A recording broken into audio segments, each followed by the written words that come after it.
Hey everyone, good to see you here. I see people popping in. Hey guys. Uh, yes, we're both here. Nicholas and I got to turn my banner off here. And I am looking a little different this week, aren't I? Yes, clean shaven. Yeah. And so I The know beard has gone. if Keith Foskey saw this, probably if most of the Reformed people we know saw this, they'd be a bit disappointed. Is that why you're sitting like this? I actually do that a lot anyway. It's just now I'm doing it without a beard. Here was me just thinking you were uh, hiding it. Nope, not trying to hide it. No. But Well, you're shaving for a reason, though, but it is for a isn't that reason. correct? It's the main reason I would say is my wife. And Yes. that is really the most important thing. Um as much as I appreciate when other guys give their feedback, my wife Mhm. really takes precedence when it comes to my appearance. Yeah. But I did have the beard for several months. It was a cold winter, and Well, yeah, I it's like to coming into change. lighter now. Yeah. Oh yeah, how's the weather out in Ireland? Oh, finally calming down. Like it's still warm, but it's now been sunny days with a breeze, which we can handle better. Um, but like the past 2 weeks, just no breeze, warm. Oh, it was miserable. Oh, okay. Yeah. Yeah, I was gonna say here it's actually a little bit chilly today. It's been kind of a chillier week. But you'd probably love it because I think you prefer it to be a little chilly, right? Oh yeah. Big time. Yeah, Big we had a time. little bit of a heat wave. Not a heat wave. We had like a couple of days that were on the warm side, and now it's No, already back to chilly. yeah, so on the warm side as in like nice warm or warm as in like no can't cope. One day got well. The thing is, at the beginning of the as you're getting towards summer, the beginning of the warmer season, you're just not used to it. Yeah. So actually, temperature wise, it wasn't technically that warm. It got around like into the low 80s, which for summertime, that wouldn't be a big deal. It's No. very common, but at the beginning of the warm season, that feels a little bit a little bit much at first when you're not acclimated yet. But Yeah. we'll get used to that. It's kind of funny by the end of the summer when it gets you know a little bit cool. You feel you're like, wow, I'm not used to the cold. So it's kind of what you get used to. Yeah, you see, we're permanently used to the cold over here. We're not used to the heat at all. So the heat comes, we die. So that's the You Irish do way. have a winter though, right? Oh yeah. So you go from like chilly to very cold and then back Well, to just chilly. I'm one of those people that really loves the freezing cold though, so it doesn't affect me too much. But yeah, most people that come over to Ireland and they're not used to it, whenever they experience our winters, like we're not talking like Arctic weather or anything, but for most people it's a bit of a shock to the culture. So gets pretty nippy. Mm, It's pretty nippy. okay. I uh, just realized I was gonna put on my screen share here, and I keep asking you to do your screen. That's not intentional. I was going Yeah. to say it won't work on my end anyway because I'm not operating with my computer. Yeah. Let me do what I'm trying to do here correctly. While you're doing Uh, that, just yeah. see Leslie's in the chat. Say hi Tom's to an the old people friend of there. my old channel, so good to see Tom.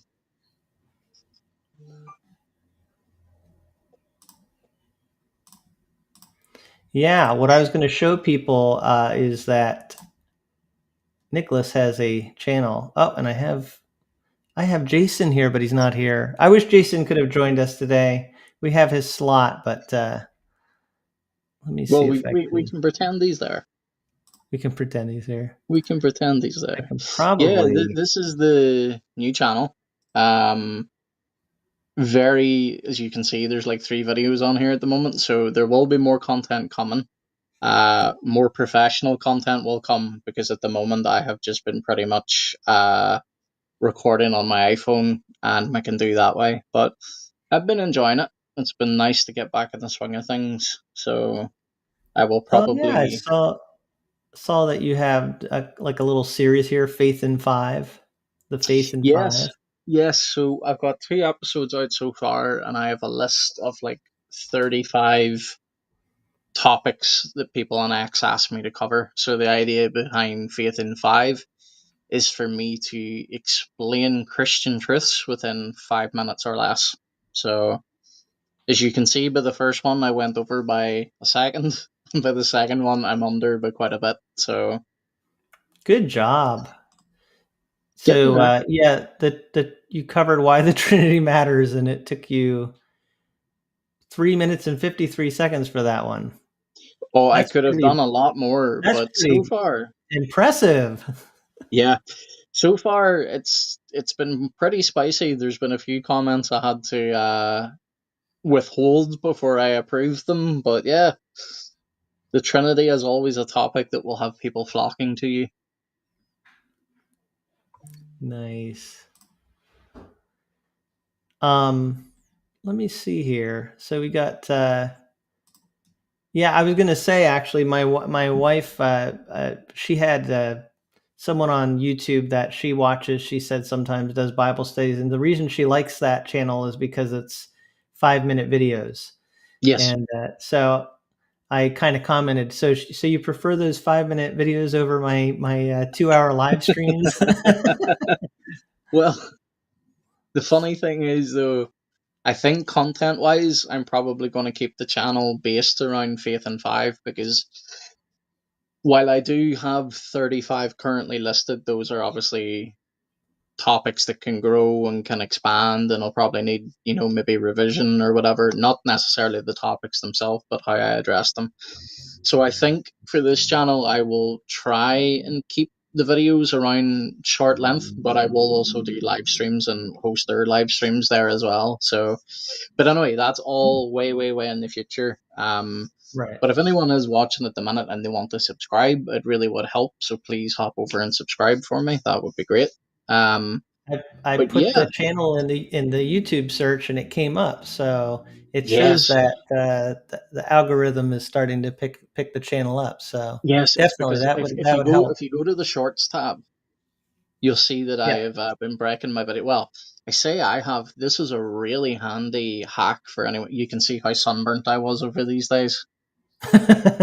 You can just see the red face. But Substack, Yes. if you upload your videos on Substack, now obviously they have to be with under a certain size, but if you give Substack like an hour, they will break your video down into shorts for you. So I've just been uploading them onto YouTube, and that's kind of been where the majority of views have been coming from. So From the shorts. yeah, Yeah. because Yeah, oh, whenever yeah, I YouTube first really supports searched my those. own channel, I couldn't find myself because that's why whenever you were saying, what's your channel name, I was like, it probably won't pop up, but it did. So It did. did indeed. Tony says hi from England. Hey, Tony. Yeah. I was going to show, we've got someone from Texas, Leslie. Good to see you there. And Molly from Georgia. Hello. So Texas over to Georgia, and then Mm-hmm. getting closer to you, There's England. Colton, And yes, Colton just popped in there, I see, and he's and I also do down in know. Texas. So Texas is the most highly represented so far, from what I can see. Yeah, well, we also have. Anybody from New England? Do we have any New Englander? I'm up in New England, so maybe we'll Well, see some. technically, you're watching. Yeah, yeah. I meant in the audience. Yeah, I'd say more will come in as we go because over in X here we've got a good viewing as well from what I can see. Yeah, good. Yeah, good. I see. Mm-hmm. You got it up on your account too. So Yes. you're the one with the big audience on X, so that always helps us. Yes, yes. I was going to say the X chat themselves. They don't really talk too much on X, but I do have it up here today. If anybody is, hopefully this doesn't start blasting. No, I've got my volume turned down. That's good. But if We anyone got is in the Kansas. X chat today, I think it appears in our chat anyway. So Good, good. Yeah, I was just going to say Kansas is represented here, TJ, and Utah. It's fun. It's Utah. really fun to see people like where they're watching from. That always amazes me. The time of day we do this, it's really just when our schedules kind of work together. Yeah. Um, but I know no matter when you time it, it's not always good for everybody. But it's pretty Well, cool to see that's people. We got California here, fine. Samantha. That's Yeah, awesome. that's the good thing about recording. Though people can go back and view it. See, James is from Texas as well. Oh Yep. yeah, and James says it was 91 there. If you want to do that conversion, Nicholas, so you could see that's I already hotter, much I don't hotter know than you what would it is like. off the top of my head, but I already know it's weather I would not like. And Let Tony me is see. over he's near Blackpool, Lancashire, England. Yeah. You know where that is, probably. I don't know where Oh yeah, that yeah, yeah. is. We've even got Staten Island, New York. Cool. Wow. No, Yeah. so going back to James's comment, no, I'd be dead three times over. That would be 32 degrees. Not a chance. And Leslie says there it's 85. That so yeah, so that's not bad much and better. all. Not much better. So basically everywhere is warmer than where you are. At least people watching, but we saw just a few minutes ago what happens to Nicholas if the sun comes out. Oh yeah, like this is me. Like I have a little bit of burnt, but like this is me. Like relatively, like as you can tell, pasty white skin. Uh, Irish do not cope well with the heat at all. Well, we are going to be talking about the Big debate. debate. I'm trying to get this stuff to cooperate, but oh, there we go. It's my brain. My brain this afternoon doesn't, just but here it is. This is a screenshot from the debate, and I think it really kind of encapsulates the vibe at some I points. think I already know what you're going. Yeah, I knew you were gonna. There's another one with him with Which his would have head in been his hands. predictable, right? Yeah, there's one where This he would has have his been head in with. his hands as well. He has a what? One where he has his head in his hands. Oh yeah. I like the yes, yeah. The exasperated look here, though. I think really. I think this was at a point in the debate where uh, Corey Mahler was asking James White uh, cross-exam questions, and he said he was just trying to drive the point home. But I'll actually play a little bit of a collage, or what do they call it? Uh, Montage. Montage. That's the better word. Well, I was going to say I'm not even Montage. sure if that was right either. I just threw it out there. Montage. That's like I said, brain's not working here, but thanks to you, I got the right word. Yeah, the montage of that cross examination, so you can see a little bit of what's going on there. Oh yeah, But because if you and I try and review the whole debate, we'll be here for 14 episodes. we're not gonna review every single part of it in detail, but we're gonna give our kind of overview. People were aware of it, and and someone just asked who Corey is. So let me just. Corey is the guy who looks like a Ukrainian rabbi, according to Doug Wilson. Now, that's the guy on the right. But I I actually watched Doug Wilson's review of the debate or I his did not. response, and I actually think it got under Corey's skin because Corey seemed very bothered by By Doug Doug's Wilson, review, and you mean? yeah, yeah, oh yeah, Okay. yeah, And I wonder if it was partly him saying things like that he looks like a Ukrainian rabbi, because I have a feeling that would be about as insulting to Mahler Yeah, as, well, that'd be an insult to him for yeah, sure. especially the term rabbi, anyway. Well, if you can if you dish it out right, you got to be able to take it. It's not as if Mahler never says something insulting. No. Well, see, this is the thing, and like we'll get into this with even the debate, but this is one of the things that I commonly see with Mahler. Like, if you just watch that debate, yeah, you might be troubled by some of the things he says, but you're more than likely going to come away and go, "Oh, that guy's not actually as bad as people have said he is." It's because Yeah, he's a whole different animal on his social media, and that's the point. Like that's quite a duplicitous person, to be honest.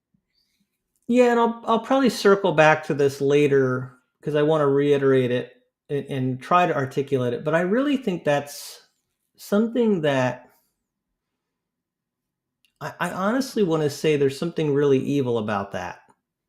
And what I Mm, mean by that is, if someone acts angry, we can see, oh, they're an angry person. If they act hateful, we say they're a hateful person. But when they act very cordial and nice, but then the words out of the abundance of the heart, the mouth speaks, and the words coming out are so hateful. There's yeah, something about that I think is we should be really on guard. So it's really, yeah. And most people obviously get that, but I think that's part of what I don't know if he likes to do it, but it seems like he's used to operating in this. I'll say these really mean things, but then I will act like a very nice person when I'm face to face with people. yeah. Well, you know, what's that old saying? Mike Tyson has a famous quote I posted every once in a while. Social media has made people so comfortable. Sorry, but one sec. My dog's about to bark. Okay. He has to mute his sound, I think. So he's probably telling the dog to be quiet right now. I wonder I wonder how you're getting him to be quiet. Sorry. I had to try and throw a pillow at him to get his attention because he was not listening to me. There's a dog going by the window and he was just not paying any heed to what I was saying. But yeah, going back to what I was saying about the Tyson quote, like Tyson says something along the lines of social media has made so many people comfortable saying whatever they want behind a keyboard, but yet if they said it face to face, it would earn them a smack in the mouth. Um, Yeah. and Corey's such a divisive topic because, as I say, unfortunately, I know a lot of young men that don't necessarily agree with him on everything, but they Mhm. will parrot that line of, oh, but he's not like that on his podcast. That's Mhm. not really a badge of honor. Because, like, if he's different on his podcast than what he is on his ex, that should tell you something. That should give you a warning. But, Yeah, and he did say during the debate when I think James White might have even read a tweet of his and said, "Do you renounce that?" He says, "No." He says it's rhetorical. So see that's the kind of thing. I think that's a really again I come back to the word evil, but however you want to characterize it, there's something about that I think is really concerning because it's like you know how like the Bible describes a person who's a fool and they say something and then they say but I was only joking. yep, Well, the same kind of thing is going on there when it's like, oh, I was being rhetorical. yeah, Yes, you are, and it's causing problems and it is. yeah. Well, I see Molly there's actually said she's saying the same thing. Yeah, it's very common, unfortunately, Molly. It's like, while I think maybe not an awful lot of people that are, in their 30s or older know too much about Corey, but people would honestly be surprised by how much of a following his podcast actually has. Yeah. So unfortunately, there is a lot of young men listening to it, and especially within my circles, I do get a lot of young men coming away, as I say, not wholesale adopting Corey's, reasoning or his wording, but like, Hmm. see, here's the thing about people like Corey: they will say enough truth to hook you, and it's the truth those young men are latching on to, and they're like, "Oh, I know he says this, and I know he says, Right. he's a bit racist here or whatever," but like, that's unfortunately how poison works. Like, if I poured a tiny bit of poison into your glass of water, is it water or poison? Well, there's poison in your water, so you're likely not going to drink the water. Nobody would pick up the glass and go, "Oh, it's only a little bit of poison." But yet, for some reason, and like I did this when I was younger. Like Driscoll was someone who I constantly made excuses for. So it's just it's Mhm. very unfortunate, but Yeah, yeah, and it's become very common in general, like you said, social media, and I'm thinking of how like it kind of mirrors a little bit of some of the way Donald Trump can be. Now, I don't mean to say that Trump is exactly like Mahler because there's definitely differences there, but just as yeah. kind of some similar, like Trump will say something very over the top. He'll, be very categorical in how he'll say things, but then, and I think that's Mahler's point in a way. Like, yeah, it's rhetoric. I would just say that I I don't know. As much as I'm critical of Trump, and I have been, I actually think Trump comes across more caring and loving than Corey Mahler, Yeah, well, you see, which here, is here. kind of crazy. Well, the thing is, though, this is what we've been talking about. Like, if anybody's noticed, not that this has necessarily been intentional, but like, there's been a bit of a theme over what we've been talking about recently, and it's been, culture mainly.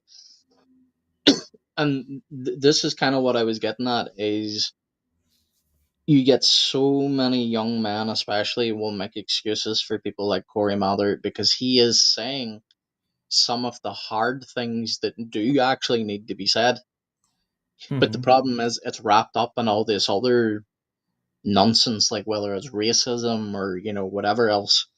Um, and this is why the church needs to do a better job speaking up to the current day issues that especially young men, and I'm not saying young women don't have struggles, but I work with young men, so I can only relate to what I'm seeing. But there's a lot of things that young men especially feel like the church are not even addressing, not even touching on, and that's why they're going to podcasters, they're going to YouTubers, and they're getting their worldview from them. And the problem is, like, I can't speak exactly to this situation, but Corey Mahler was excommunicated from his church. To my knowledge, I don't think Corey Mahler is under any type of church authority for his ministry. Now I am. I've got someone who oversees me. If I slip up or do something wrong, I'll be held to account for it. Mather's not. To my knowledge, I could be wrong, but from my knowledge, he's not with any church at the moment. So Hmm. whenever you get podcasters and YouTubers out there and they're teaching worldviews and they're teaching whatever, it's also your responsibility as a consumer, especially if you are a young man, to go, is this someone who is under church authority? Do they Hmm. have authority to be teaching what they're teaching? Would their church agree with what they're teaching? Because more often than not, you just find people online just talking any old nonsense, and it's like, Yeah, that's a good point. And ties back into what we were talking about a little bit last week with the importance of accountability. Um, yeah, yeah, someone said, it sounds like we're dumping on Corey, and he doesn't know Corey, but he's heard White say some pretty vile things in debates with Arminians. I'm gonna put up a not Corey. to the level of Corey, you haven't. Yeah, I'll just this happens to be what he's actually said a lot of things that are really harsh toward, you know, black people and certainly racial stuff.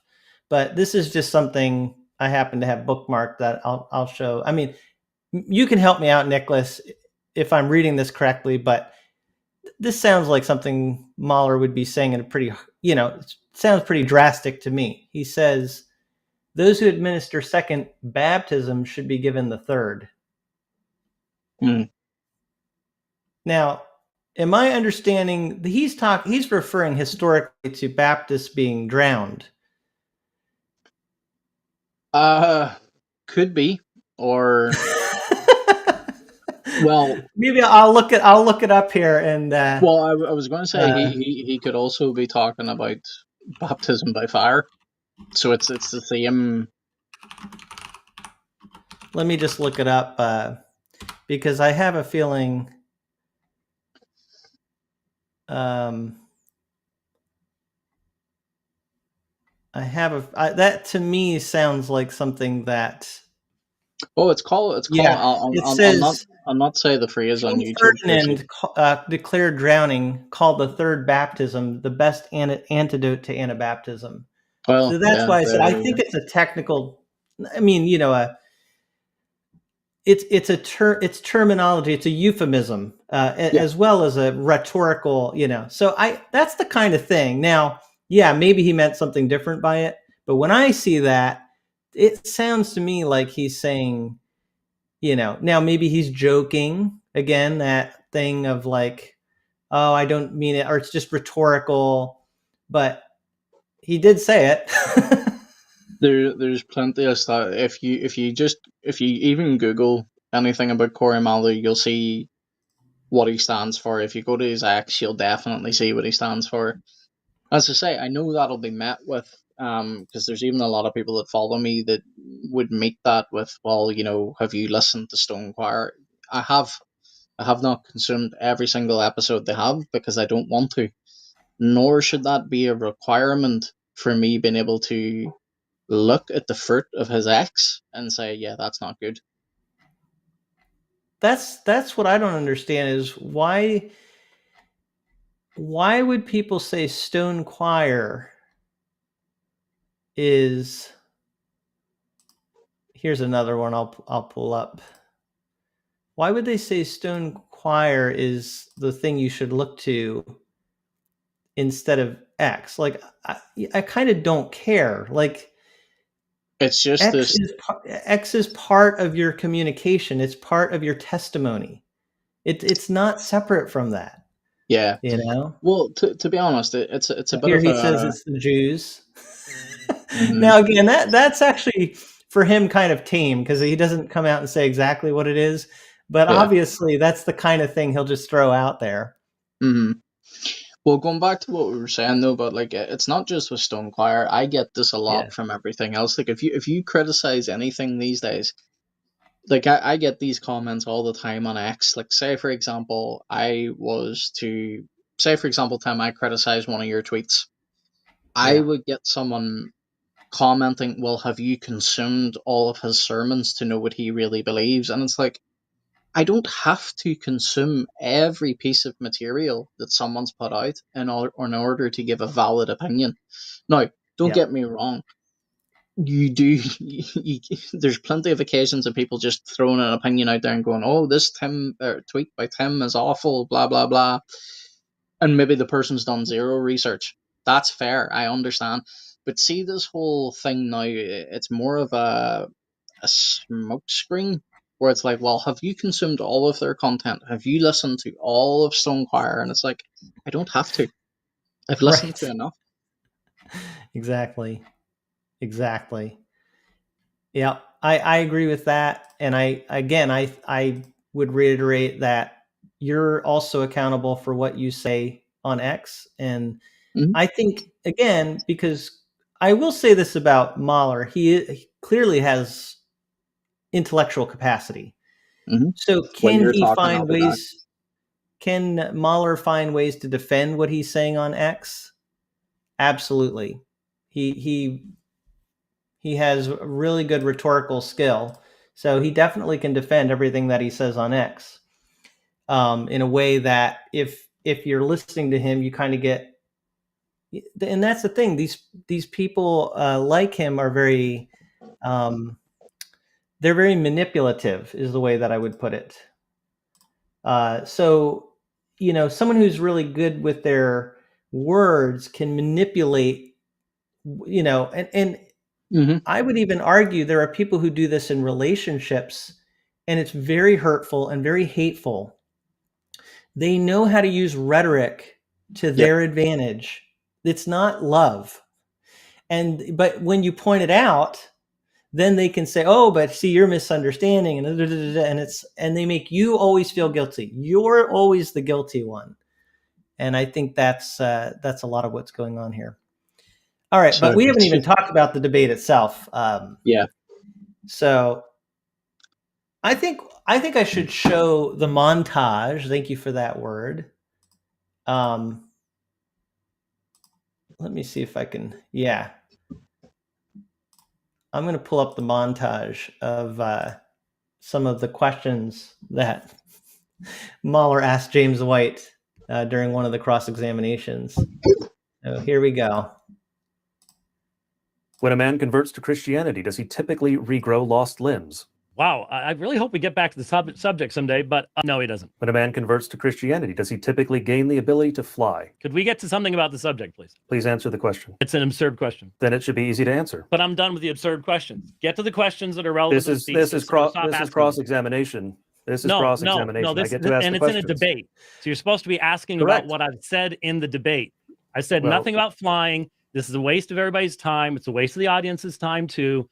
Please try to respect I believe the audience, at least some of the audience, I believe some of the audience knows exactly. I do agree. I believe let's keep the questions on topic, please. I believe he's answered it sufficiently. I was going to move on anyway. Flying is not a part of the debate. Can Christ abandon or relinquish his humanity? Abandon or relinquish his humanity? Yes. No, he's the God-man. That's how we even have union with Christ, is we are in him, as the second Adam. What does this have to do with the thesis? Can God cease to exist? No. Can God commit moral evil? Can God, according to his divine nature, die? No.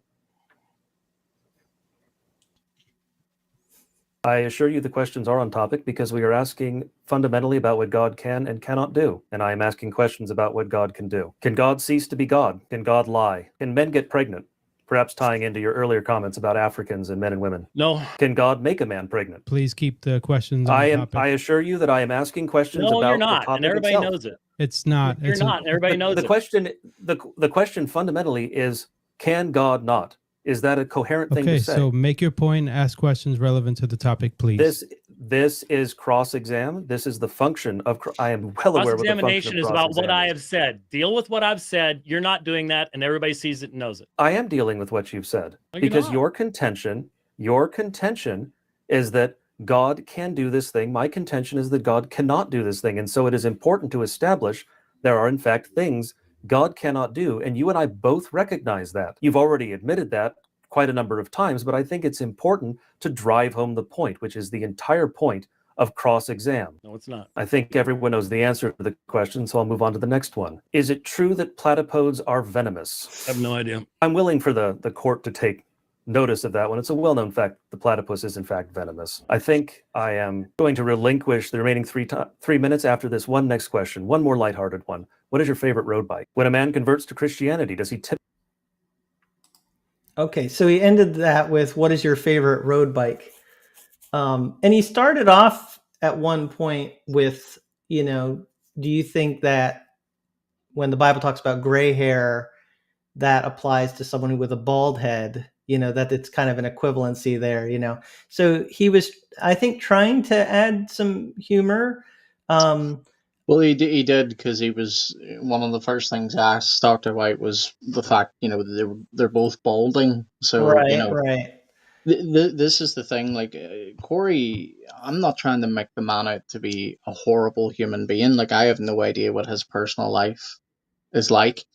All I'm saying is Corey is still responsible for the things that he says online. It's unfortunate that with half of what Corey says, it is pretty vile. But going back to the point I was saying is, yeah, this is the stark contrast with Corey Mahler. When you deal with him in person, he seems a very reasonable, well articulated, even pleasant individual. But then when you look at his ex and you go through it, you would honestly, like, if you'd never seen Corey the way you'd seen him there now, you would just assume, yeah, that's not the same person. Someone else must run his ex account. But no, he does. He runs his own ex account. So To me, that is manipulative. Now, and this is why, the more I think about it, the more I really think people need to just mull over it. Like, someone who acts a certain way in one sphere, or they do something and get a certain result, and then in another sphere they act very different. Mm-hmm. And even with this, I mean, I don't have any idea. Only God knows the heart. But like, when he's trying to be humorous, why did he ask the questions that he asked over and over and then add humor? I feel like with Corey Mahler, it seems calculated. I hate to be like, I don't know, overly suspicious, but I don't think I am being. I think that even when he adds humor, there's a reason he does it. I don't fully know what that reason is, but I think in some ways it could be to portray himself as, oh, see, I'm not a mean, horrible person.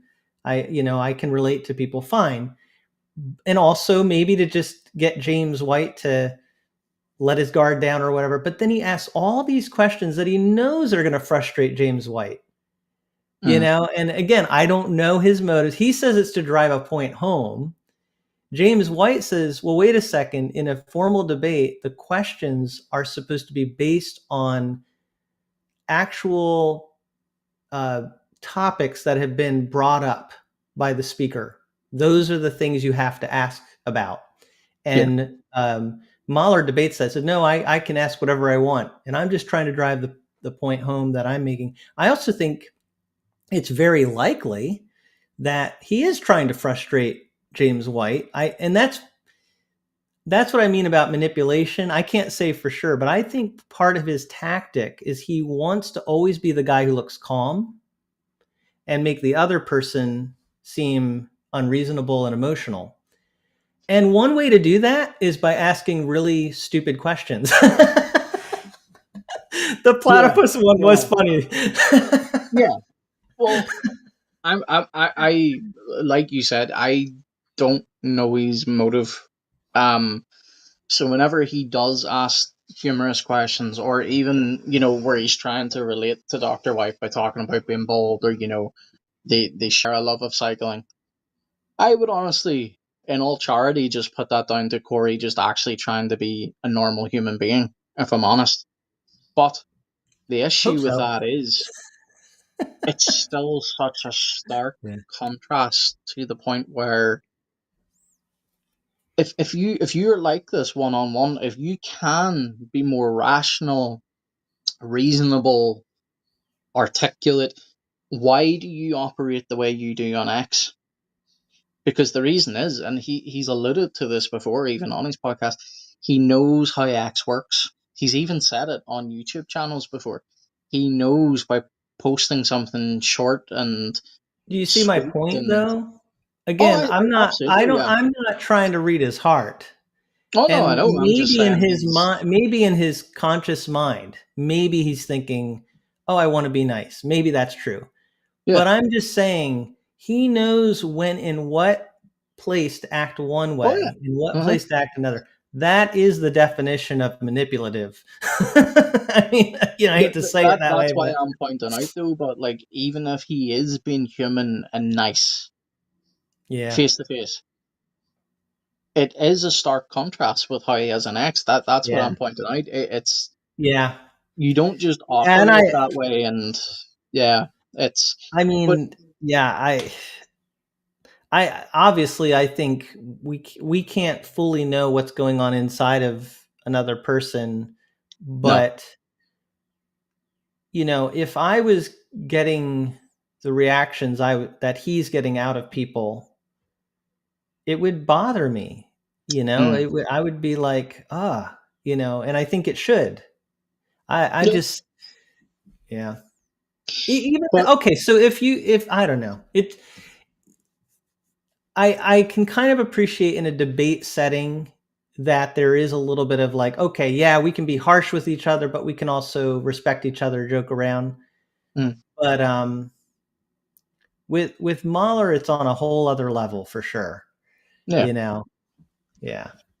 Yeah, well, even with some of his questions there, like people may not agree with it because in a formal debate, you are supposed to be sticking to what your opponent has said. But part of the reason Mahler was asking those questions about, can God do this? Can God not do that? It's because it goes back to his favorite point. He loves pointing out how the leopard can't change its spots, an Ethiopian can't change his skin. So Mhm.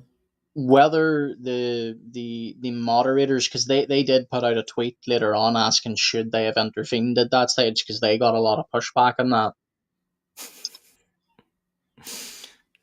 I don't know. I'm a bit of a stickler for the rules, especially in formal debate, because I normally moderate debates. However, I can actually see where Mather, not necessarily saying whether I agree with him or I disagree with him, but I can see where he was trying to go with his questions. However, Dr. White didn't want to go down that route. And as usual, unfortunately, Dr. White got frustrated. Mm-hmm. Now that's interesting. This is where our kind of our biases, maybe as audience members, really play into things. Because I think in this case, while I normally would say it, it's not good to show frustration, I would say in some exceptional cases, it's okay to show frustration. It can actually make a point, and I think that's more what I saw in this. It wasn't that James White was ever out of control of his emotions. He was just intentionally showing exasperation, and I actually thought. Again, I could see from the other side, if you were pro Mahler, you'd be like, why is he acting that way? But I think just as like kind of a person, if you're watching two people argue and you're noticing that someone is not following the rules and they're just purposely asking ludicrous questions to make a point, it's actually very reasonable to kind of get exasperated by that. Like, okay, you've made your point, let's move on. The Mm-hmm. fact that he kept asking even after he made his point shows like that's the kind of tactic he was really going for. Yeah, Yeah, it's he made his this point. He entire didn't have to ask it 100 times. yeah. Well, this entire debate, start to finish, I know I said it beforehand, I said it during it, and I said it after, and I'll continue to say it. It may have, for some people, blessed them. It may have shown them, because there's a lot of people out there that sort of dipped their toe in the world of Stone Choir, and they were like, okay, maybe not. But overall, sadly, and it's, as I say, I saw it beforehand, I saw it during it, and I saw it after. If you went into that debate and you were pro Stone Choir, James White could have been on fire, tap danced, and juggled all while debating, and you still would have said he lost. But on the Yes. flip side, if you were pro James White's side and Corey Mather went in there and he was on fire, tap dancing, juggling, reasonable, Yeah. polite, whatever, you would still say Mather lost. Unfortunately, when it comes to the debates, Mm-hmm. it's just the nature of the beast. It's very rare someone will actually have their mind changed. Now, I still think Right. that debate should have happened, and we'll get into reasons why it should have happened. But overall, yeah, it's just one of those things. People have biases. I find I it, agree. yeah, Yeah. Go ahead. and I find it a little bit easier now. But years ago, I consumed debates like nobody's business. It was one of my favorite forms of content. But if you were my guy, you could do no wrong in a debate. No matter what point you made, it was Mhm. fantastic. It was brilliant. Yeah. I have now got to a stage where I can even be critical of my own people. And yeah, Yeah. James White getting now that debate overall was not James White out of control or getting angry or getting frustrated or whatever. All I'm pointing out there is there was already an audience waiting for James White to get exasperated, roll his Yeah. eyes. So Yeah. the Well, moment he that's did part that, of his personality, I think. It's not unusual yeah, for him. Yeah. yeah. But the moment I he would do did that, that. and I know he's not worried about this side of things, but the moment he did that to a certain group of people, he had already lost the debate. Corey won because Yeah, that's sure. how the I get internet that. wins debates. But So, they were the same people who were never going to say he won, most likely. oh no. You know, whereas I would say if a person was just watching, they didn't know either person, I think they could reasonably understand why he was exasperated. Oh, 100%, yeah. Yeah. But Yeah. because it's just a blood sport between two camps, it was just, yeah. The other Like thing I the per, appreciated. Oh, go ahead.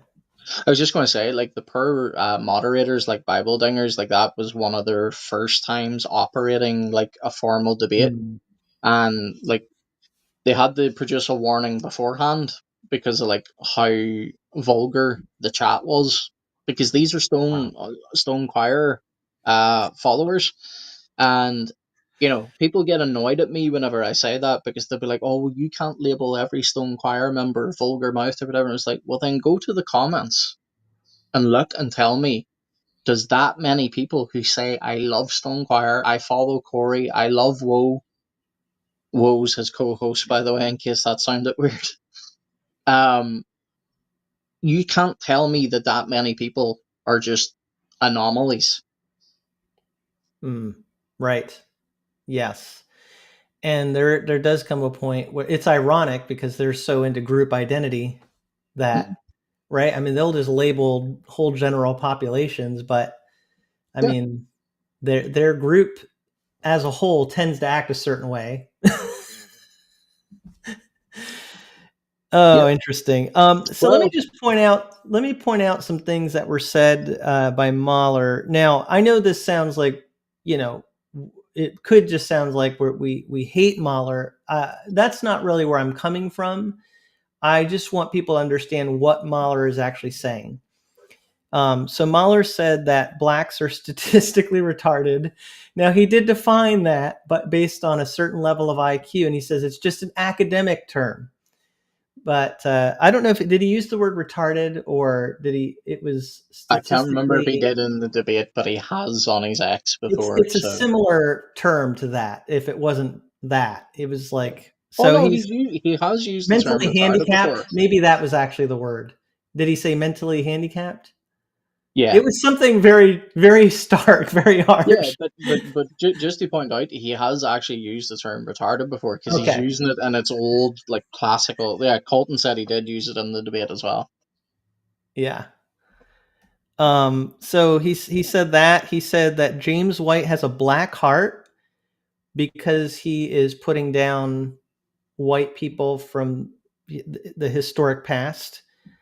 So he's saying he has a heart that is associated, like it's kind of given over to black people, I think is what he meant in that. Mahler, I like this one. Actually, I'll show this clip here because this is really kind of funny. Oh man. But I have to say, most people wouldn't have done that. I'm going to go ahead and say that if God had taken the Germans and marched us through the desert, we would not have built a golden calf while Moses was on the mountain with the literal presence of God right there. Wow.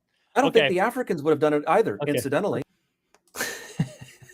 So what he was talking there is about how the Jews are stiff-necked. The Bible describes them that way. And he's basically saying that if the Germans had been in the wilderness, they wouldn't have been as wicked as the Jews. Now, I actually think he might have even gone so far for him that he even had to say, but the Africans wouldn't have done it either. I thought that was so funny. It's because during that part of the debate, though, but because he was talking about like racial / ethnic markers, that he was trying to say that scripturally being stiff-necked was, used primarily of Jews as if it was some type of racial marker. So him saying that and then going on to say, oh, well, you know, the Germans wouldn't have done it, the Africans wouldn't have done it, Right. no, they would have. That's the point. They all would have. We all would have. Yeah, but it gives you a taste of the kinds of things. So I'll give you one more. Mahler thinks that white people will generally be holier, like have a higher level of sanctification than black people. Now, if that is not the definition of holier than thou, but I mean, that's basically what his premise was in the debate, right? Is that God can't make black people as holy, as sanctified as white people. Yeah, because all what he said. in general. Yeah, because He says there could be outliers. Yeah, because that's why he kept. That's why in his cross examination he kept talking about, you know, what I think a lot of people were getting frustrated from. But the thing is, because I've listened to him so much, I knew where he was coming from, which is why I don't necessarily find his line of questioning wrong.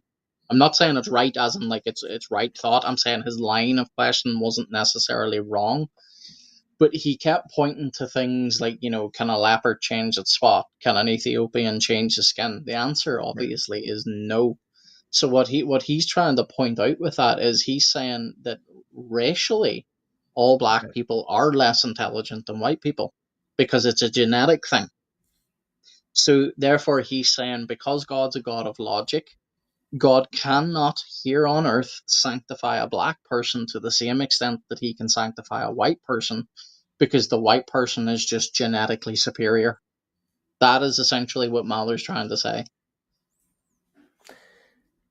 Otherwise known as white supremacy. I mean, that there's a very similar, sentiment in, in what he's saying there. That, and again, we already talked about this in previous weeks. Like, I just find that ironic, and I think James White did a good job of pointing out, even based on current evidence. I live in New England, and we are one of the whitest states, like just incredibly high white population. I can tell you, the sin problems here are, it's not like we're better, and there are plenty of people that, would be uneducated, their IQ may not test highly or whatever. It just, these statistic things, again, Mahler is intelligent. I've used this expression before that I got from another guy, but there are some forms of stupidity that one must be highly educated and intelligent to achieve. Mm-hmm. And Mahler, he's able to manipulate even statistics and point out statistics for his purposes. But all you have to do is just kind of take a step back from all of that and just look at, look, come on. Given any population, look at, and James White pointed this out, and I've pointed it out too before. Where do you see anti-God secularism the most and being spearheaded? Who is on the new atheism movement? Like, who is leading that movement? Was that black people doing that? Oh wait, no, that was white people doing it. That was an anti-God movement. Like, that is horrific in terms of a biblical understanding of sin, right? Yeah. And what about, sexual promiscuity and all the sexual sins of the Western culture? That's a lot of white people, right? I mean, so if you're going to get into this racial way of looking at everything, it's just so inconsistent. Well, what I was going to say though about it is you can quote statistics to your blue in the face. Like, don't get me wrong, sometimes it is important to quote statistics, but it matters, first of all, where if those statistics came from. What was the demographic that it was conducted upon? From what time period? What age ranges? What was their living factors? Those things all matter. You just can't throw out there, oh, for example, black people statistically have smaller brains. Okay, show me the evidence of that. You're citing a paper. Show me the actual evidence, because that research group, that researcher, might have been working with a very small batch of whatever. You can't just. But you see, this is the thing. It doesn't really matter about statistics. That's just thrown out there as like it's a red herring. It's like, oh, it's an appeal to authority in a sense as well, because it's just like, oh, well, these researchers say this. It's like, okay, I can show you researchers that would maybe say the opposite. Big deal. At the end of the day, sin, biblically speaking, is a human problem. It's not a skin problem. Yeah. Yeah. Now, I'll put up Colton's overall kind of comment about the debate here. Mahler was coming from a Thomistic natural law frame. White was coming from presuppositional. He's using it as like a street term, dat presup. Oh, thank you. I don't know street terms. My assessment is white scriptural points prevailed and showed Mahler to be foolish. Thank you for sharing that. And I think, again, like, it doesn't mean everybody's going to come away from the debate, like you said, Nicholas, necessarily saying that one person won. One thing I appreciated is that I felt like James White could really keep up with Mahler intellectually, which is very important, because it would be so easy to kind of get discombobulated by the way Mahler operates. Mm-hmm. And James White followed him, always knew exactly what he was talking about, where he was going with everything. So that helped. But yeah, they were operating on different frameworks. And I agree that, if you're someone who like highly regards the authority of Scripture, then certainly James White was really arguing from Scripture, and Mahler really wasn't. Mm-hmm. At least he was more like, well, I can use Scripture if I need to, but I'm not basing my argument from Scripture. Whereas, no, because that's what Colton's saying. Mahler's operating more from Thomas Aquinas' natural law. Yeah, right. So, he's appealing to the things we can see. So, like nature, suburban, areas where you can observe, how people are living, that sort of thing. So they were coming from different places, but even, and here's a part where, in the opening, where I will say that Corey Mahler was technically correct. In the very beginning, James White was talking about justification, as where Mahler was trying to talk about sanctification. Now that did get cleared up very quickly, and White switched. But it was a case of where Mahler was like, well, I really don't have anything to say to that, because I'm not talking about justification, I'm talking about sanctification. Yeah, I do remember them saying that, but I felt like as the debate went on, again, it didn't seem like that was really a valid point in the end, because White really made sure to show that there are passages talking specifically about sanctification, or they include sanctification, and clearly this applies to all people regardless of their ethnicity or whatever. They do. I'm just saying, in the opening statement where White was talking about justification, the reason why Mahler sat back and was like, well, I don't really have anything to say because I'm talking about it.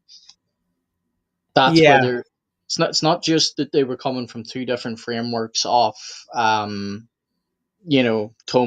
versus precept. They were coming at it from literally very two different places as well.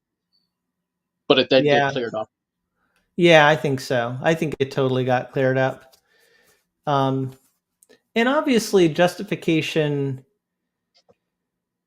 relates to sanctification so tightly. I think this was one of the points that it kind of exposed. Mahler wants to use that to his advantage and say, oh, no, I'm not talking about justification. But did you notice how when he used statistics or when he talked about, groups of people and the way they act, so often he wasn't thinking in terms of regenerate people. No. He really wasn't thinking in those categories, or didn't seem that way. Now, he did say that these people that he's talking about will have on their bio, I'm a Christian or I love Jesus. So I guess in his mind, he's thinking, okay, I'm going to grant that they're Christians, but it's like that doesn't seem like it, when you look at salvation the way most Reformed people look at it. It's like it you don't just go based on someone saying, "Oh, I'm a Christian" or "I love Jesus" in their bio. Like you do look at sanctification. Like that's so justification and sanctification are definitely intertwined. Yeah. Yeah, Colton brought up a good point there. Yeah. Yeah. Said That's true, kind of what I perhaps. figured. Yeah. Yeah. Yeah. It's a Said true, necessary perhaps first why thing it before brought up. sanctification. Right. Yeah. Yeah. And he did, like, it's the man's had more debates than I've had hot dinners. But it just goes to show, whenever you're listening to someone like Corey, the reason why it is very easy to go off down a different, I don't necessarily want to say rabbit hole, but I can't think of a different word right now. The reason why it is so easy to go off on a different tangent is sometimes Corey says things where you'll look at that and you'll go, that makes no sense with XYZ. But then Corey will come along and go, oh, well, no, I wasn't talking about that. I was talking about ABC. And what's fascinating about that is Mahler supporters will look at that and go, see, look how smart Corey is. Like, this guy wasn't even keeping track with him. He didn't even know what line of reasoning Corey was using. It's like, no, that would communicate then that Corey's not the greatest of communicators. That's what that would communicate.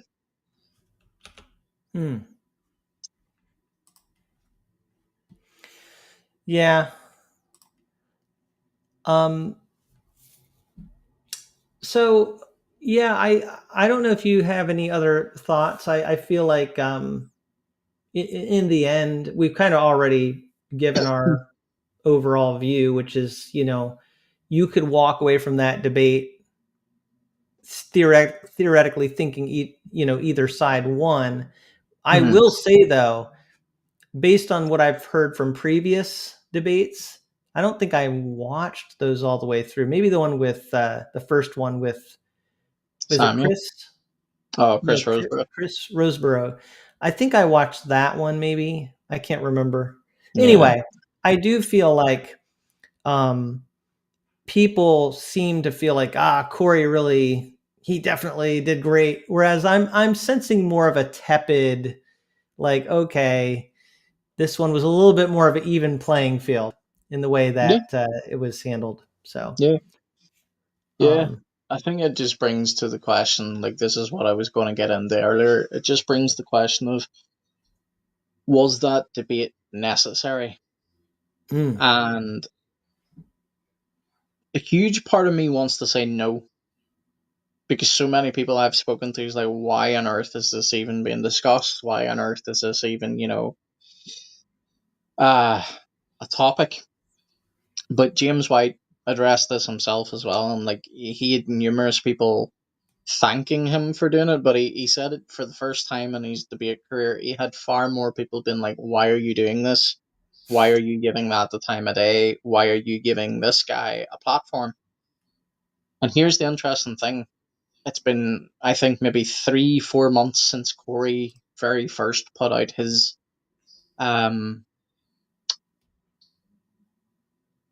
interview. I want to say challenge, but Corey normally didn't give interviews at all. And within this last 3 to 4 months, he has been on huge, and I mean huge, platforms. And it's brought an awful lot of eyes to Corey Mahler. It's brought an awful lot of eyes to his co-host Woe, and it's brought an awful lot of eyes to their podcast to Inquire. Yep. And here's the reason why the debate was necessary. You would think after seeing, especially his X feed, that more people would take a step back and go, oh, okay, he may say some good things, I may agree with him here, but like I don't really want to be associated with that. Stonechoir podcast has grown in massive numbers and it continues to grow. So was that debate necessary?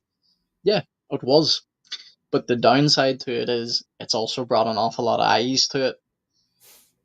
So it's a double-edged sword. Yeah. Yeah, but before any debates happened, people were getting kind of pulled into that, and I think Oh, it already was, yeah. yeah, Like no, since I'm not disagreeing with you. I agree it is a double-edged sword, but sometimes you just have to accept it is what it is, right? Either yep. way, people are going to get sucked in, and it's better in the long run for not only for the exercise of defending the faith, which was what James White was doing, and others have done it too. And I commend them for that. I commend Chris Rosenborough and Samuel Say. I think it's great that they made that effort. But I also think it helps us to be ready to encounter these ideas. And I actually think the Bible Dinger guys talked about that themselves.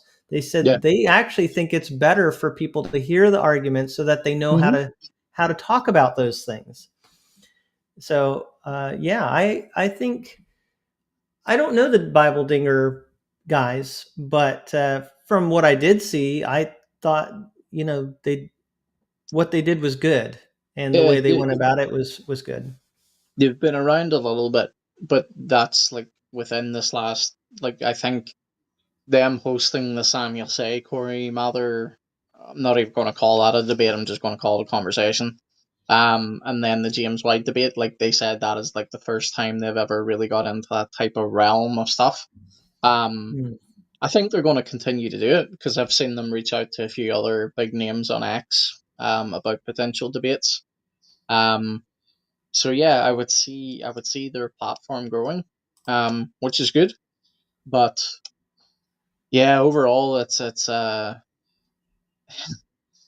just a messy topic, and it shouldn't be messy. It should be pretty clear. But unfortunately, I think just the way culture is at the moment, you're just getting an awful lot of people that are, as I've said in previous streams, they've been so sick of the left having it their way for so long.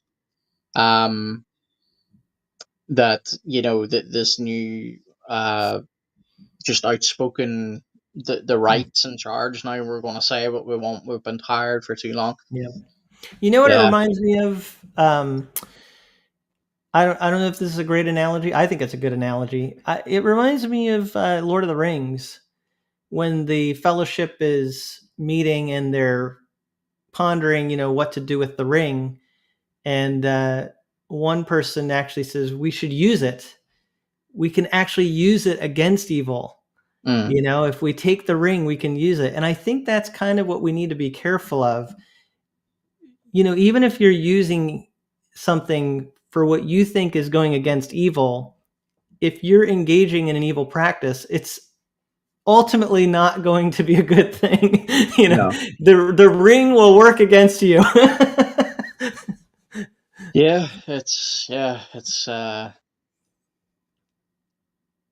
I'm kind of just lost for words with the whole thing, to be Yeah. honest. It's just kind of I can tell you're very tired. I feel bad for you. oh I no, know. I'm fine. It's only 10 o'clock here. I'll be up for many more hours yet. It's Yeah. more just with this topic in general. Like I love getting on here to speak about it, but Yeah.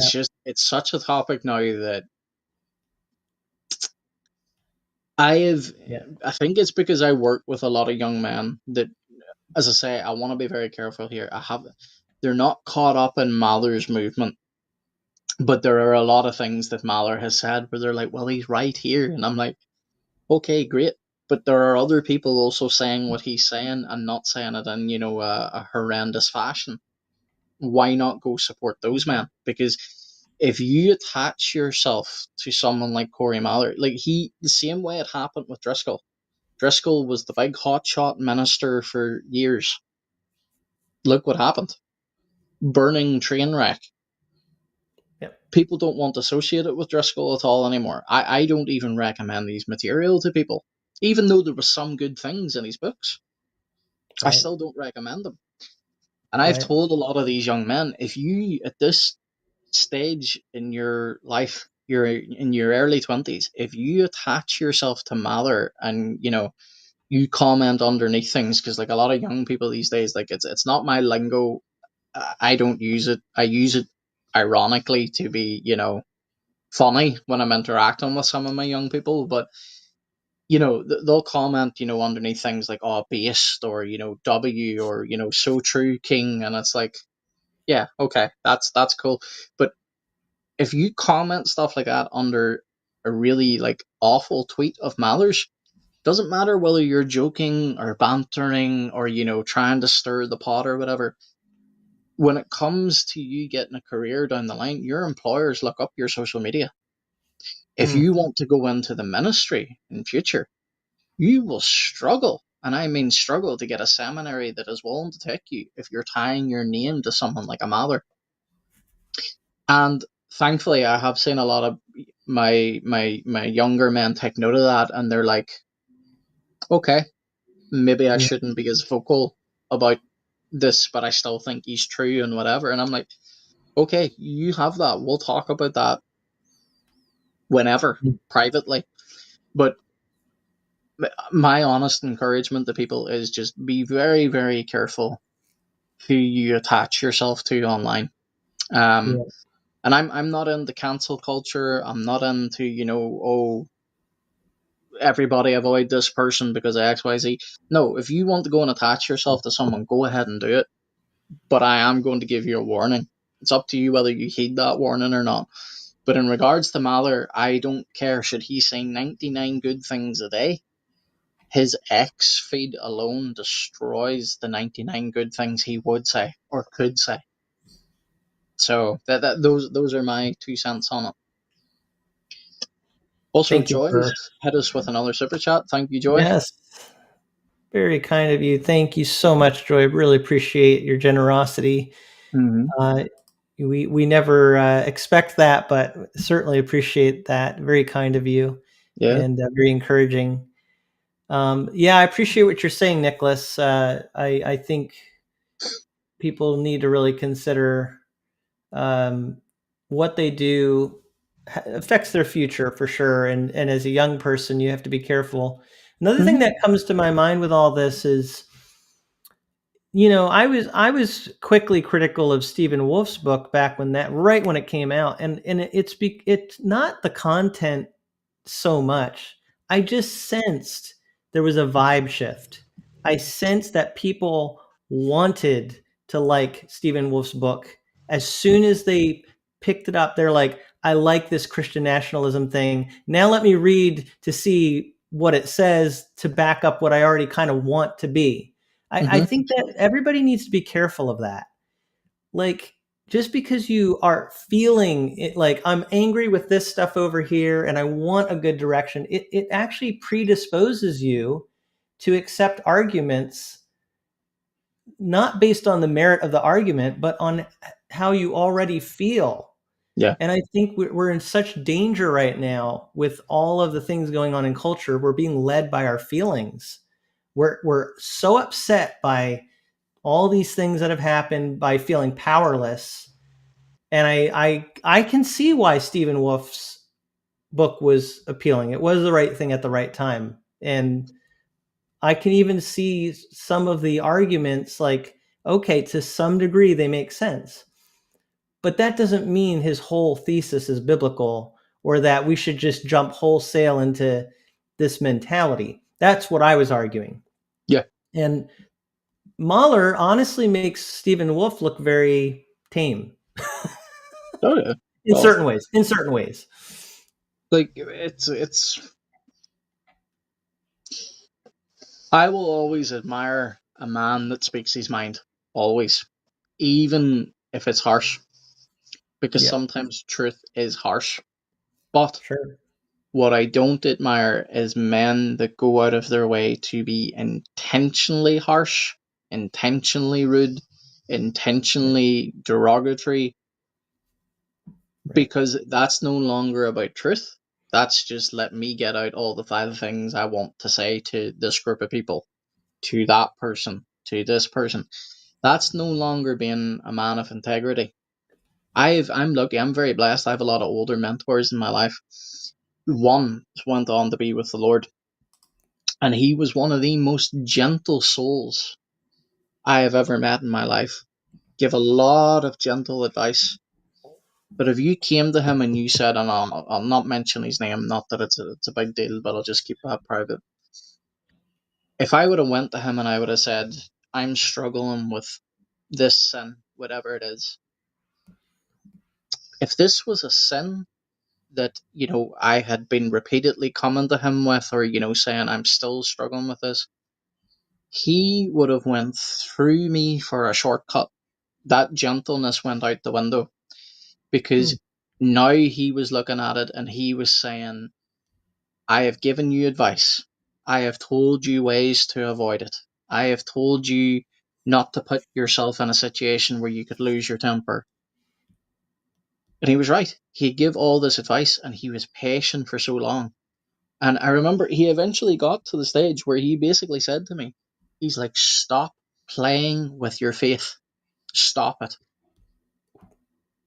And whenever he said that, because I was expecting, the usual, I was younger at the faith too. I was expecting, oh, don't worry, the Lord's full of mercy. He'll forgive you. That wasn't what I needed to hear at that time. That's what I wanted to hear. What I needed to hear was stop playing with your faith. You're making a mockery of it. When I heard that, I was like, oh, goodness. Yep. Okay. And that actually, yeah. Go ahead. Sorry, I was just going to say that changed my view from then on. I was like, I can't play at being a Christian. No, not that I was playing at it before, but I was definitely taking things too lightly. It was like, oh, God's full of grace. He'll forgive me. It's okay. Yeah. And it's not that God won't forgive you, but how often can you honestly go to God and say, I'm sorry, I didn't, this will be the last time I get angry with that person. This will be the last time I, whatever it is. But if you're constantly going and going and going and going and there's no change in your life, stop playing with your faith. Kill your sin before it kills you. That's right. Yeah. You were going to ask something? Yeah, I think that being direct is important. I agree with that, but it sounds like in your experience with that person, what was so key is that they really genuinely showed you their love. They showed you their genuine concern for you, so that they kind of, built up that rapport and, that relational capital, if you will, to be able to I'm just be laughing that. at Colton's comments. Continue on. We can come back to that. I'm just, in case you see me laughing, that's all it is. Yeah, that's okay. No, I'm just pointing out, though, that person, the way they were able to be direct with you was by having that relationship with you. What I think, with all that we're talking about here, I know it can be hard for younger people to know, like people don't know, a lot of them don't know me. They know you, some of them. And I know certain people, of course, but I think when you hear people being direct, like say that you're following Corey Mahler, but someone is trying to be direct with you, what can happen is whatever side you're on, you can feel justified in kind of condoning your own directness. But then when someone is being direct toward you, it's like, no, you're attacking. What's the thing we're always hearing right now? Don't attack to the right. Maybe it's not attacking. Right. Maybe it's just, shouldn't we be able to be direct? But I think what's missing is people don't really feel like you're on their side. Yeah. Like, again, with what you said, that man, the way he could be direct with you is you knew ultimately he was on your side. Yeah. You didn't feel like he was against you. What we're dealing with in our culture right now is people are just taking sides. Oh, and by the way, this brings up a topic that I think kind of correlates with everything we're talking about. I don't know if you've been seeing it on X. People are kind of bringing up this: should you just hate sin, or do you hate the people engaging in sin? Right? Yeah. I'll give you a tweet here. This person says, Jesus does not love those who reject him. He rejects them. Jesus does not love those who reject him. He rejects them. And that's kind of a sentiment that ties in with this idea that you can hate certain people because they're, so that kind of feeds into this, like, are you on my side or are you not? Right? Because Jesus rejects people, I'm going to reject, so do you have any thoughts on how we delineate like hating sin versus hating people? I mean, that's a pretty complicated topic. Yeah, right. Because that's what I was going to say. We should maybe, like, I'll touch a bit on it now, but like we should maybe save that for a topic, because there are passages in Scripture where it does talk about, Lord, do I not hate those who hate you? Right. And but whenever you read about it, it's we don't have a perfect hatred the way the Lord has a perfect hatred. Right. So our hatred can very quickly often just devolve into bias. I just hate that group of people. But like, is it biblically accurate for me to say I hate evil, wicked wrongdoers who blaspheme the Lord? Yeah, that's biblically accurate. Yeah. Does that then mean, no, but that my hatred is of them, that I want to see them die, I want to see them burn in hellfire? No. And I think that's where the confusion comes in, because we use the term hatred in a way that hatred is not really used biblically. It's actually the same with love.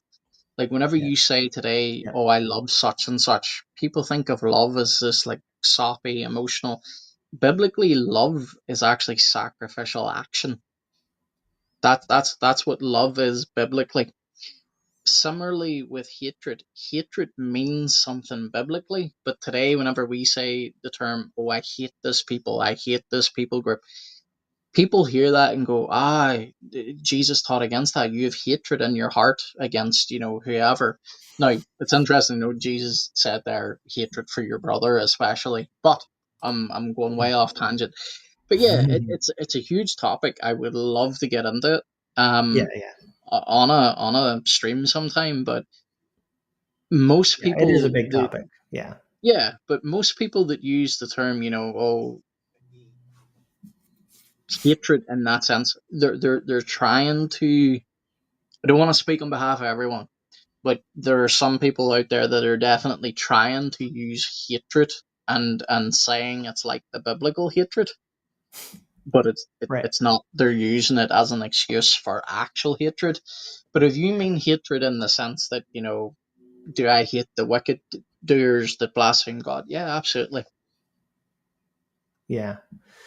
Yeah. It's something we can maybe talk about more on another episode, but Yep. what's complicated about it is there is a sense in which, like you said, You have to define God, terms. God hates, and we can hate on some level, but then Jesus says, love your enemies, Yeah. and so all this stuff gets thrown around, and it's legitimately hard to parse out a lot of times. But I still feel like when Christians really embrace what God's word is saying, you shouldn't be bent out of shape by anything Jesus says.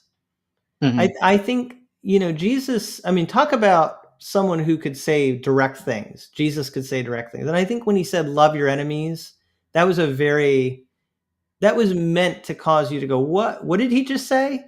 You know, Yeah.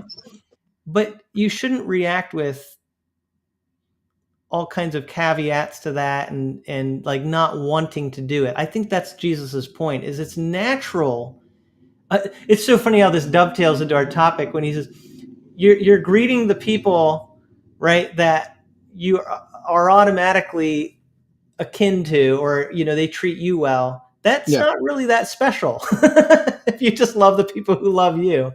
Yeah. What's really takes work of God in your life is to love people who aren't necessarily kind to you. Well, this is why I think it would be very good to get into an actual stream about this sometime, because like, here's again where even as Christians we can use the term love wrong. Right. For me to love my enemy doesn't always mean, like, you know, treating them lovey-dovey. In fact, me True. loving my enemy can actually be praying that God brings swift justice on their head and that they will repent of their sin. Mm, That can be loving. right. So It can be. yes. But in that context, in the Sermon on the Mount, Jesus talks about greeting people. Mm. So there is a sense in which loving can also mean showing goodness to people, Oh, of right? The course, way yeah. God sends rain on the just and the unjust. Yeah.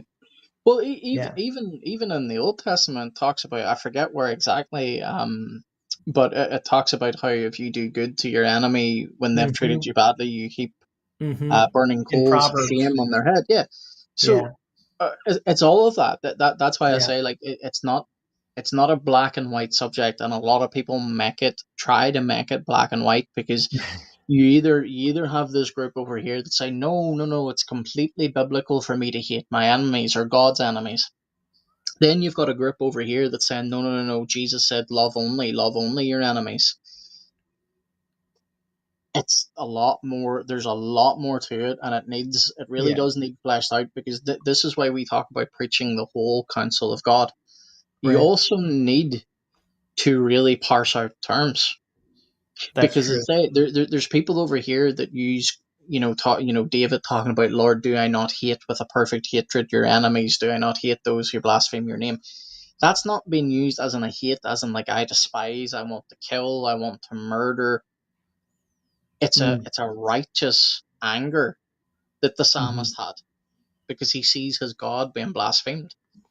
But then on the other side, as I say, you've got people that just boil God down to, no, God's only loving, so therefore, if someone's, mean to you or slaps you across the face, like, you just have to constantly be nice to them. No, it's not as black and white as that. And these are really good topics to get into, because Yeah.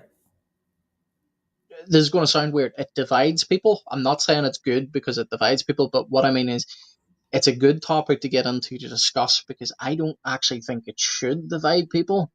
I think more people just need to actually sit down and go, what are you saying? What am I True. saying? What does this True. word mean? I have a feeling, though, most of us struggle more with fulfilling what Jesus wants us to do.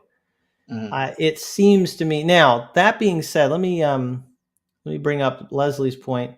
Many people think when you don't agree with their choice of sin as not sin, they think you hate them. Hate speech is very painful when it relates to close family. So that's a good example of, like, what do you mean, right? How are you defining your terms? Because to some people, love means always affirming whatever the other person wants and whatever the Yeah. other person does. But as Christians, we know that's not what we're supposed to do. Jesus didn't affirm everybody. No. He was always willing to confront things that were not right. And he even tells us, if you see your brother in sin, talk to him about Yeah. that. Yeah. So, yeah, I agree with what Leslie's saying there. Our culture will try to define love in a way that's not biblical.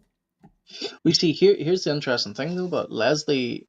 To her point, Jesus actually spoke about this. So whenever she says, it's very painful when it relates to close family, Yeah. Jesus actually tells you this. He says, if you do not hate mother, father, brother more than you love me, you're not worthy of me. So there's an example of hate being used in a biblical way. Is Jesus saying you literally have to hate your mother, your father, your brother? No. He's saying that he will cause division in your family, amongst your loved ones, your family, your friends. Because if you seek to obey him over what they want to obey, the lusts of their flesh, their mind, whatever it is, it will be hate.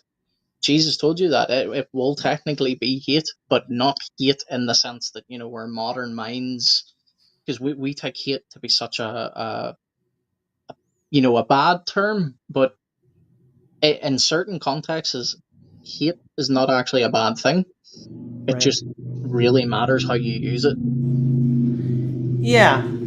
I think we would have a lot of agreement, I suspect, if we really tried to understand what other people are. But I really do believe if we all took seriously everything that the scripture says, we would all find that we have areas we need to do better, Oh whether yeah. it be confronting sin where it needs to be confronted, whether it be not harboring bitterness where we need to have a more gracious, and like God forgave us, be having that attitude toward others.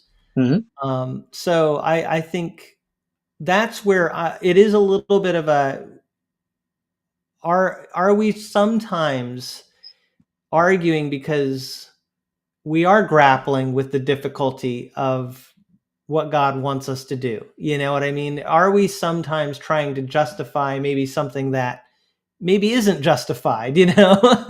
So that's something that I think is important. And then I would say it is. Joy said, could it be we're to love our enemies because they're made in the image of God, even though they don't act godly? Yep. Yeah, absolutely. We need to always act with that in mind, that everyone is made in the image of God. That being said, because people are made in the image of God, when they sin, it's also very serious. So, and then we also have to bring in, like, what is our role as individuals versus what is the role of, say, the court system and the justice system. So that's also another level that God operates on, because he might say this particular thing is a crime and it needs to be punished. Whereas we might, I don't know, it's possible there's a situation where this person has done a crime and the law is punishing them, but maybe somehow you were affected and you're actually showing love to them and graciousness, even though they're being punished by the law. But God is using all of that. Yeah.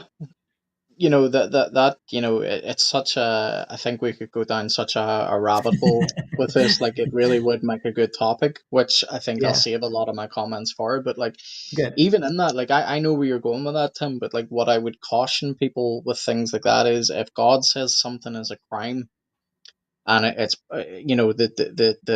he has appointed government to be a sword for that reason.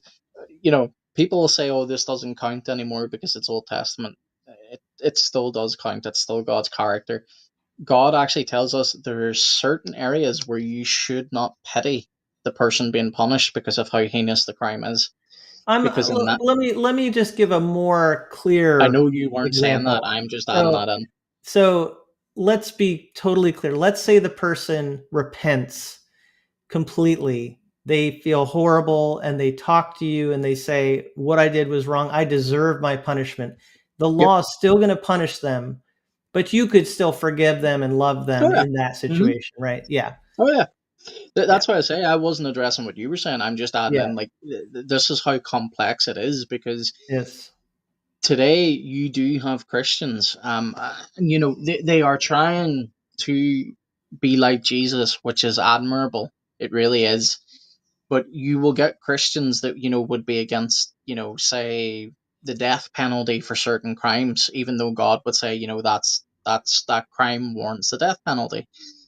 They will try and argue and say that, no, that's too harsh, that's awful. But the problem with that is, you're actually telling God, no, I'm more merciful than you. You're telling God, no, that crime doesn't warrant the death penalty or whatever. Now, I know that's a far bigger topic, and we can get into that in the future. But Yeah. this is what I mean by whenever we come to Scripture, we have to try and get out of our modern Western minds and realize that you are reading an ancient Near Eastern book where the culture was extremely different, and they use words in ways that we don't today. And going back to your earlier topic, Tim, that you brought up, hatred being one of them. We use hatred in a modern sense where, like, if I said, Tim, I hate you, means I have great disdain for you, I don't like you, I don't want to be near you, all those things. But if I came maybe in a biblical sense and said, I have a real hatred for what Tim did where he grieved this brother, that's not wrong. But yet you would get some Christians out there because it's just such a shock. You can't say modern... hatred, right? Hate, yeah. Hate has no place, right? Yes. It's just I get such a that. shock to their modern Western Christian Right. brains that they're like, whoa, hang on, you can't say you hate that. Yeah, that's true. And by the way, Colton pointed out that Romans 1 warns us about loving people by affirming their sin. Yeah, Yep. proving people Doesn't who end do well. such things. Yeah, so we need to be careful of that. Mm-hmm. Yeah, it is. So, we've already said 100 times, it's really a deep topic that we can't just cover here right now, but that is something that I think ties into the larger issues that we're dealing with right now, just in terms of how we relate to people around us. Yep. Now, on a totally different note, as we're kind of winding down here, I have a tweet from you, Nicholas, that I just was hoping that you could decipher it for me. And here it Depends is. what it is. I don't remember half of my tweets. It says, I'm a dual citizen of UK, Ireland. I identify more with my Irish history and ancestry, but I do belong to the UK as well and desire to see her. Scots are our favorite cousins. The evil E, sarcasm, by the way. And then the what doesn't just exist? The Welsh. Thank you. That's what I was meant. No. Let me clarify. It says they just exist, not they don't exist. Oh, did I say don't? Yeah. Oh, no, they just exist. Sorry. The Welsh just leave themselves to themselves, to be honest. They do exist. Yes. I don't want to put words in your mouth. And then what does this mean at the end here? Sláinte. Cheers. Or blessings. Yeah. That's one of those weird Irish words that's impossible to pronounce based on the spelling. Sláinte has, I don't want to say different, well, technically it does have different meanings, but like traditionally, if you were having a beer or a glass of wine or whatever, instead of saying cheers, you would say sláinte. So Sláinte? Mm-hmm. Yeah. Okay. Well, that's why I wanted to ask you this, because you were speaking in tongues on X, and I couldn't understand. Not just that, but I didn't know what that Welsh flag was. Yeah. Well, this tweet was in reference to, I had shared a video of Tommy Robinson, the fact that he's getting free next week. And we're seeing that Keir Starmer is finally speaking up for the British people and saying we need to tighten our borders and we need to start outing a lot of illegal immigrants and putting them out of the country. Enough's gone to enough. So I simply retweeted that and said, is the UK finally healing? Because there has been such a huge pushback from the people. And I received multiple comments from Americans who constantly think I am American. And they were telling me about, how awful the UK is and how awful Ireland is. And I'm like, you do realize I am Irish. I hail from the UK. I hail from Ireland. You're telling me about what I see in my own country when you don't even live here. You need, when you're tweeting or when you're posting on X, you really need to use more Irish words. We can tell when we're live with you that you're Irish, but when you're writing on X, your words look American. You need to add some Irish words to your your tweets. The unfortunate thing is for me is I have trained myself to use the the American spelling of most words, because whenever I do, I could write the most articulate article I have ever written in my life, and I will get a And people will comment like, correct you. "There's no you in honor." It's like, go away. So the entire article goes out the window because someone's like, "There's no you in honor." Well, you could just refer them to this tweet here every time they do that to you. Well, to be honest, I'm just like, I would have figured by my profile picture. That's the reason for the change. Now I know the profile picture's been around for a while now, but that's why it's an Irish profile picture. That's why my banner is an Irish Yeah. banner. But I honestly, genuinely think I need to just sign off every tweet with "I'm Irish" because my X account is growing quite a lot, which I'm thankful for. I really don't want it to get too much bigger because a lot of craziness comes with that. But just so many Americans on X just assume everybody else is American, and it's like, you do know this is a worldwide platform. Everybody can use it. So, but all in good jokes. The brothers that responded to me initially when they realized I was Irish, they were like, "Oh, my bad." Oh, that's good. That's Yeah. good. Yeah. Well, like we saw in the live chat, there people are definitely interacting from all over the place. One person was from England. We've Yep. had people in the chat that are from Australia. One person was from Australia. Mm-hmm. So, but I will say, wherever you live, I think you kind of just get, and as Americans, we're very prone to thinking we're dealing with Americans just because America is so big Yep. and we are interacting all the time with Americans, even on X. I don't know what your feed looks like, but I would imagine it's probably a lot of Americans. My audience is, I will I'm tell you thinking of, now. I'm thinking of like when you're reading stuff on, like when you get stuff, that aren't even necessarily your Oh yeah, yeah. mutuals, but No, people that, mine's is I've got American, UK, and Ireland, but yeah. my audience that follows me is 92% American. Well, there you go. So that just shows you, we're we're very prolific. We're all over the place. Oh yeah. Yeah. So But we get used to that. Like we make these assumptions, but you're right. We got to watch out for that. Yeah. And as far as your spelling, we've talked about that before.